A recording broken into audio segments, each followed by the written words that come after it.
Welcome your hosts for the evening, Miss Grand International 2020 first runner-up and Pinoy Big Brother Community third big placer, Miss Samantha Bernardo.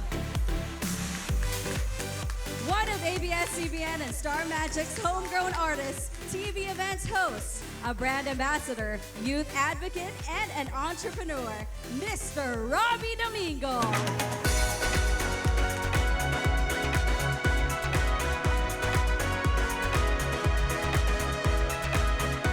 Naimbag nga na La Union! Wow! Show your love, guys! Grabe! I Look at love this the crowd. energy. Oh, grabe. Woo! Thank you. Welcome! Grabe. Robbie, anong ginagawa mo? Doing the pose. Gusto ko yung may pag-ganon. Yeah, mamaya pag-uusapan natin in just a bit. Alright, but we wanna say good evening na ibang arabe sa inyong lahat. Hanggang ngayon, di ako makapaniwala to be back here after 3 years. Can you just imagine that? Palakpakan naman! Feels great. But you wanna Wow. greet everyone here? Of course, naimbag nga rabii, nararamdaman ko talaga yung ayat nila Yes. sa isa't isa. Means Ang sabi love. nga, tama ba to? Ayat atiin? Tama ba? Yes. It Tama means ba, love. guys? It means love. Yes. Thank you. Thank you. May nag-respondent backstage. But I just want to say, ladies and gentlemen, boys and girls all over the world, good evening sa inyong lahat. Yes, and welcome to the Ayat Fest, the 173rd founding anniversary of the province of La Union. You know what, Robbie? I'm so excited to be here because we are celebrating tonight's event with an advocacy that is very close to my heart, which Definitely. is environment. Ayan. Grabe. As a true Palawenya, ito dapat yung kailangan natin ngayon. Totoo yan, totoo yan. At mamaya pag-uusapan natin yan in depth later. Pero bago ang lahat, why don't we give our beautiful ladies a big round of applause? Great job! And also, hindi pa ako maka-move on. Hindi pa ako maka-move Tayong on. dalawa, hindi tayo nakamove on sa likod. Oh my gosh! Let's give our beloved governor a big round of applause. Woo! Gov, Ravi, naitawid. Grabe. Yes. Lalo na ibang klase. I did not expect that from all the rehearsals we've had. But I have to say, that's one of the best things na nakita ko eh. Yes, and ngayon lang ako nakakita ng pageant na even the governor is kasali talaga sa prod. And gusto ko talaga yung na-inculcate talaga sa bawat citizens dito sa La Union kung ano ang ibig sabihin ng seal. At ang dami ko natutunan. Thank you for that, Mismo, Gov. leadership by example. And until now, I just can't remove the smile from my face kasi I finally met the youngest governor in the history of La Union.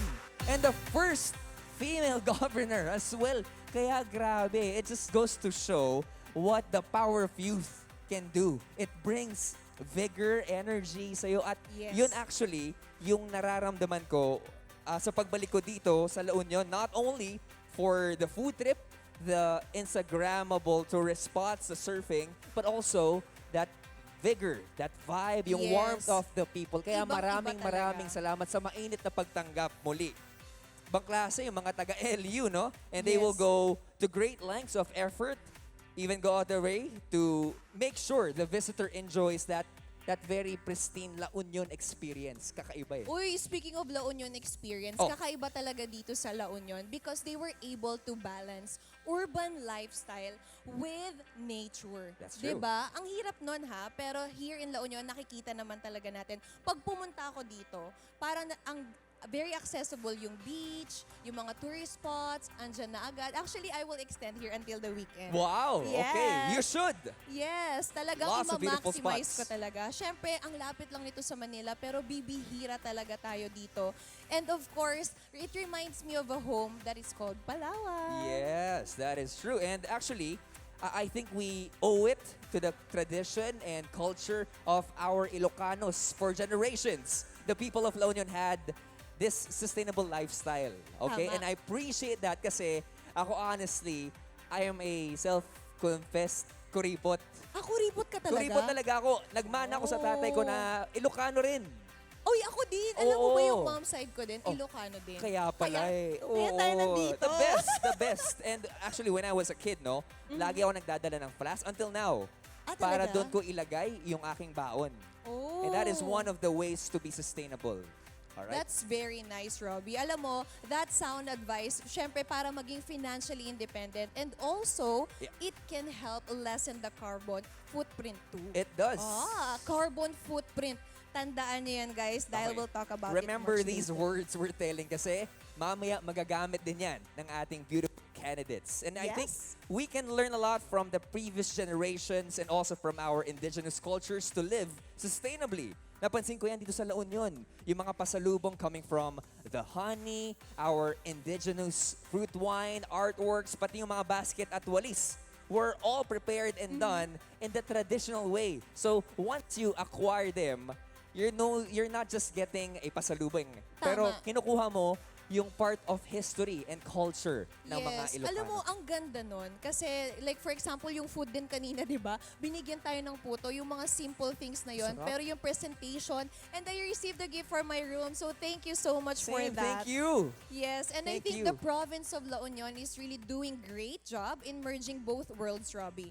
Syempre, they invested in technology and education, and they are open as well to infrastructure and modern conveniences. But yung discipline and respect, andun pa rin. Yes, Diba? I have actually, matagal ko na pinag-iisipan yan eh. This is actually the place where the future and the past are both present. Yes, and Diba? that is what we are celebrating today. Yes, and kaya naman, ang criteria for judging natin for this pageant, naiiba. Diba? Hindi lang to labanan ng beauty and brains kasi given na yan eh. Given na yan. When we talk about the Union, you got the best people intellectually and aesthetically, di ba? Pero, patindihan to ng advocacy. Uy, gustong-gusto ko yan. That is right. And when it comes to the competitiveness in beauty pageants, tonight's anchor person is an expert. Kaya naman, welcome, Binibining Pilipinas Universe 2014, Miss MJ Lastimosa. With lots of fans! Hello! MJ! Thank you, Robbie and Sam. Naimbag nga Rabi, naimbag nga Rabi. Ayan. Oy, bilang Marites, si Maring MJ ang makakasama nyo dito offstage. Happy ba kayo? Happy ba kayo dito? Okay, sino ang, gusto ko malaman sino ang mga chinicheer ninyo. 1, 2, 3, sigaw nyo! Ay, sorry, parang ako yung chinicheer nila. Ayan, so off stage, I will be here, MJ Lastimosa at your service, and the call for sustainability and concern for the planet figures a lot in the criteria for judging. For the closed-door criteria, our candidates were evaluated according to beauty of face, beauty of body, environmental advocacy platform, environmental awareness activities, and spontaneity and substance. Meanwhile, the criteria for Coronation Night on stage judging are beauty of face, environmental advocacy, swimwear, and of course, the evening gown. People, stay tuned as we bring more of the offstage action. But for now, I will turn you over to Robbie and Sam. Very beautiful, MJ. Thank you so much. Napakaganda ni Ate MJ. Kaya pala nagtitilian ng mga taga-LU. Andun na Oo. siya. Ayan, oh. Ayan. Isn't Up she so close beautiful? and personal with MJ. I love The it. Josa. The Josa is ang here. bayan. Josa in person. Oy, pero mamaya makakasama din natin siya dito. And our candidates will be undergoing an intense evaluation from roster of prominent personalities in the Definitely. fields of beauty pageants, sports, fashion, and environmental advocacy. Let's meet our first judge. Here we go. First up, we got the primary distributor of many big brands like Motul Oils, Alpine Stars, Helmets, Kit, and YSS Suspensions, CEO and President of Infinite Serve International Corporation. CEO and President, we've got Mr. Charlie Ong. Sir Charlie, maraming salamat po for being here tonight. Good Thank you. evening, sir.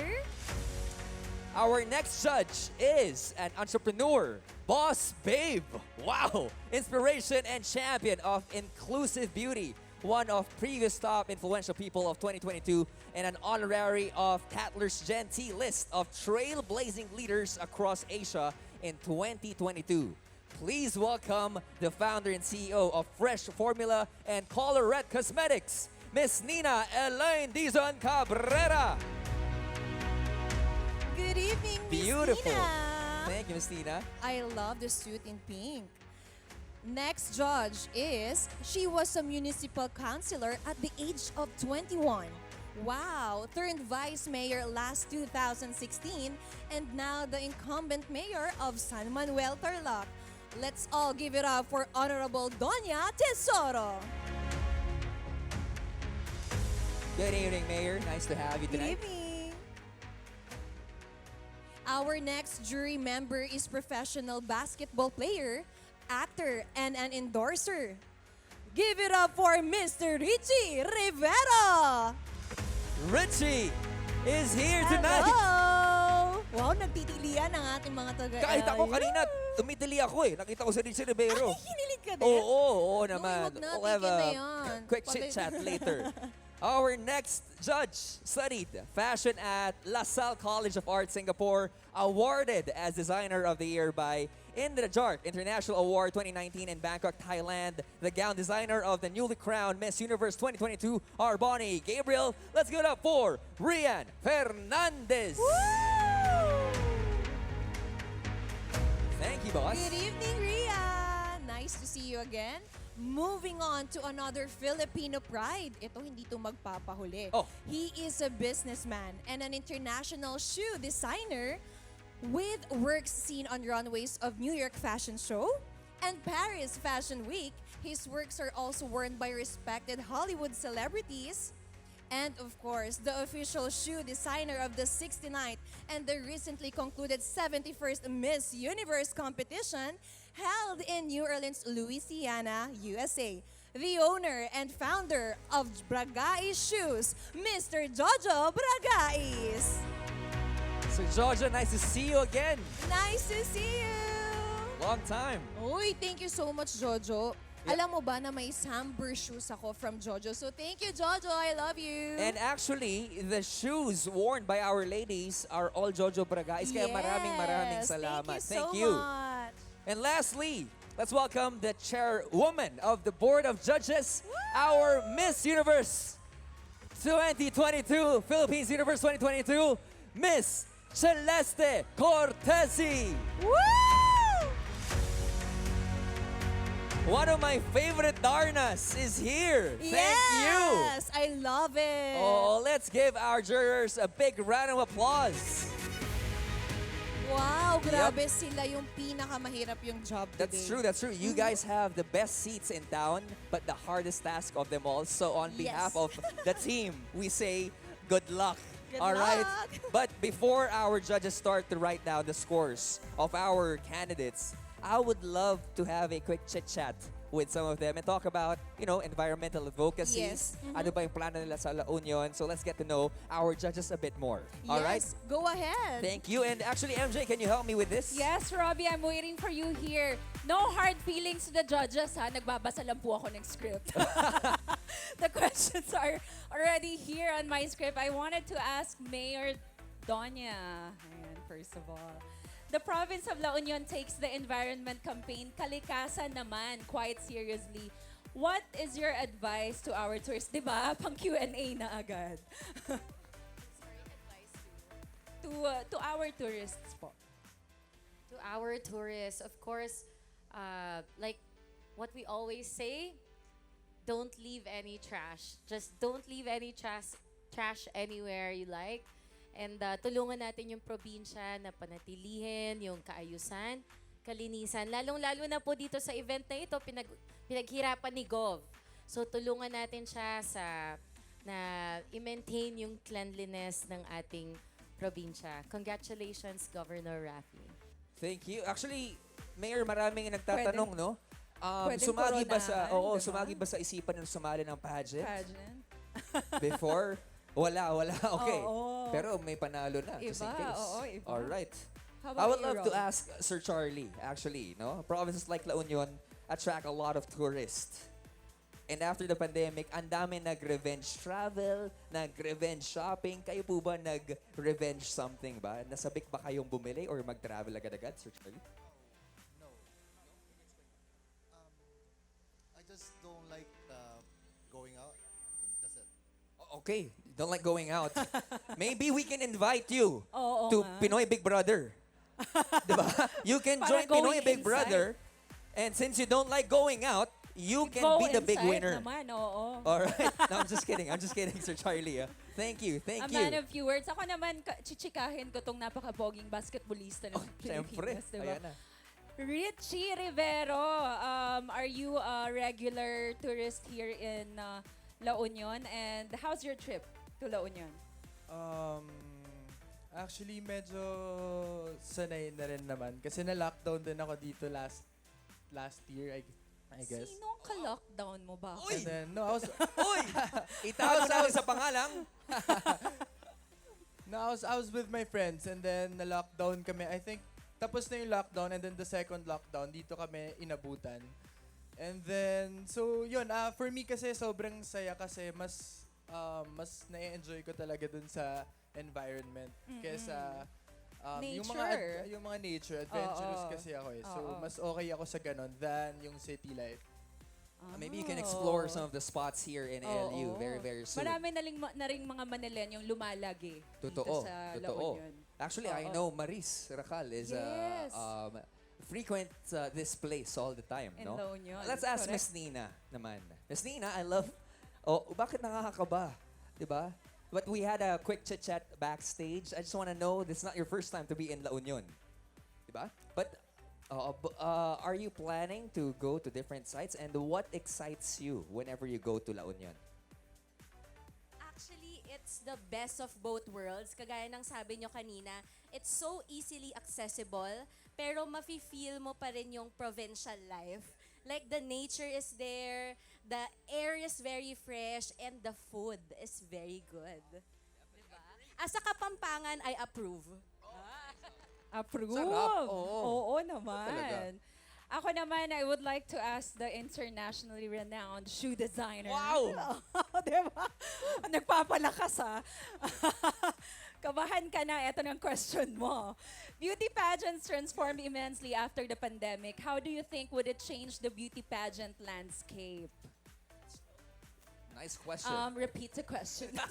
Sir Jojo, you have 30 seconds to answer the question. Sanay yan si Sir Jojo kasi talagang nasa Miss Universe to Pageant. for... Oo. Oo. A staple sa mga pageant. Ang hirap ng tanong pa ulit nga ulit, Miss MJ. Eto nga, basahin mo na. Oh. Nandito lang. Oh. Asan Ayan. yan? Oh, how do you think it would change the beauty pageant landscape? Kinabahan na. Eto kasi, sinong scriptwriter? Okay. I think one of the good things that happened during the pandemic is that the women now are more empowered. Yes. And they talk with a lot of sense.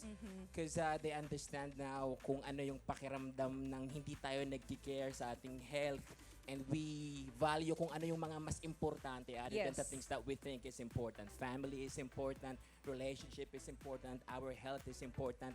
So kanina nung nag-judge kami ng mga babae, sobrang nakakatuwa that the women of La Union talk with great sense and medyo bibihira yun for beautiful women. So saludo sa Wow. lahat ng mga taga La Union. Kudos to our Mutiati La Union candidates. We got a And- cream of the crop Oo, dito. diba? Gulat May ako. fans club! Gulat ako. Naku, gusto lang nila ng 6 inches. Actually, ang question is, do you want some Jojo Bragay shoes? Yes! Diba? Sabi na, Masyado nahalata. Ay, Masyado malambot. baka iwanan ako ng Oo. Beyonce ko. Alam Okay. mo, I may add talagang kudos to Governor Raffy din. Talagang women empowerment, supporting women, and talagang educating them. Kasi as early as now, as we have seen naman in Miss Universe, diba, how important advocacy is. Yes. So, them realizing what they wanted to pursue from here on. And is we're very shifting gears, di ba? Oo. We just want to really congratulate Governor Raffy for this great Yes. match. Palapakan natin si Gov. Oo nga. First major event. And now, we're all about advocacies now. Gov and the dancing, ha? That's true. That's true. Ang-asap, Baklas. Actually, nag-inquire na ang ASAP kay Gov. Pwede ba kayo sa Sunday? Okay. Ready na? Okay. Kasi 1 hour practice lang Oo, tayong oo. kaya, diba? Pero speaking of practicing, Oh. actually during the pandemic, a lot of people have practiced and honed their skills. Yes. Especially when it comes to designing. I want to ask my buddy right here. Wow, buddy! Why? Sir Rian, ano yung piece of advice nyo sa lahat ng mga budding designers? My piece of advice for the budding designers, because I've been like I also experienced to be like them, is to have patience and to love your work because there will be a perfect timing for you to blossom also. Yes, always the perfect time. Always a perfect time, and there's a perfect person na nasa likod. Kasama. Can you flash a big smile for all of our audiences? Kanina, oh. Maraming salamat. This is why we love La Union so I much. know, People we are do. so warm. We do. We all do love La Union. I want to jump off from that point, patience. Let's talk to one woman, one queen, oozing with beauty, confidence, brains, and patience. And we're talking about Miss Celeste Cortesi. Yes. Hi, Miss Celeste Cortesi. Hello. Welcome to La Union. Welcome to La Union. Okay, I just want to ask kasi kakaiba yung pageant natin. We're going big on advocacies right now. What is your piece of advice naman to all of our ladies who are backstage? Just can't wait to explain and just tell the people what their advocacies are all about. The things about advocacies is that people always assume that as beauty queens, we always have everything figured out. But the only way we can truly find our cause is to explore, Yes. to learn, and to really experience life. And that is really my advice. And once you find that cause that you can fight and believe in, with or without a crown, truly stick on it. Because beauty pageants nowadays are really more than beauty and physical beauty. It is more about our platform, our hearts, and how we can really empower and help people. Spoken like a true beauty Diba? queen. Oo, That I is agree, Darna I speaking to agree. us. We don't always figure it out. So Oo. talagang this is the best platform to really, get to know yourself even better. Yes, and on that though, let's give our panel of judges a big round of applause. Ang gagaling! Thank you for making time. Napatunayan nila na they deserve the seat here. That serve. Diba? That serve. Oo. The serve na the serve. At ngayon, Deserve. the serve nating ibigay yung moment right now because we are so excited for what's gonna happen sa ating Mutia La Union 2023. We turn you over right now to Samber. Samber! So much, MJ and Robbie. As you see, we are celebrating tonight's event with an advocacy to protect our environment. And I must say, flooding, severe storms, landslides, non-stop rains, name it, we have had it. What else could happen if we turn a blind eye or deaf ear to climate change? Let's all watch this.